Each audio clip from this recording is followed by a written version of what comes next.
Moving on now, Liv, to the Daily Telegraph, and the Great Flood is the big headline tomorrow. Harbour City cops a drenching of epic proportion as Sydney sinks. It was predicted to be a day of deluge unlike any other in Sydney's recent history, and the carnage and chaos that was wreaked across the city on Tuesday proved the forecasters right. From Camden to Manly, homes were inundated, roads and tunnels and bridges flooded, and driveways destroyed. The heavy rain and flash flooding claimed the lives of a mother and son in Sydney's southwest, while the government expects a damage bill of at least $1.4 billion for the past fortnight's wild weather. Liv, I think it's really interesting that this whole the argument that is going to fire up probably tomorrow when we see that the Prime Minister heads to places like Lismore and northern New South Wales.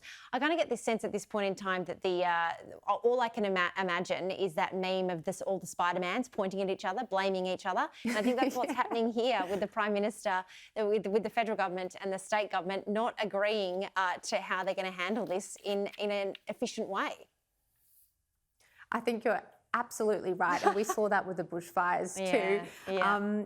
And I just think back to the Bushfire Royal Commission just a couple of years ago, and that was actually looked at not just bushfires but floods and cyclones, and 80 recommendations were made, and a new National Disaster Resilience Agency was formed, and I saw comments today from them saying this particular flooding issue is a state responsibility. So the finger pointing has already started, and especially when we've had this IPCC report come out, I believe it was last week, and talking and warning about the fact that we are going to be experiencing these kinds of weather events more frequently.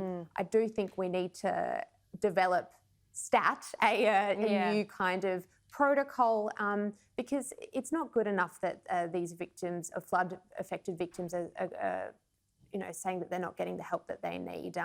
We've been there before when it comes to natural disasters, and very recently. So you would think that our response would be better. Yeah, indeed. We saw New South Wales Premier Dominic Perrottet appoint a resilience officer today. It's the deputy police officer, and it's also leading the front of the Sydney Morning Herald tomorrow with some great photos there in from some of the worst affected areas in Manly, which is crazy. It seems bizarre to be saying that Manly would be inundated with floods.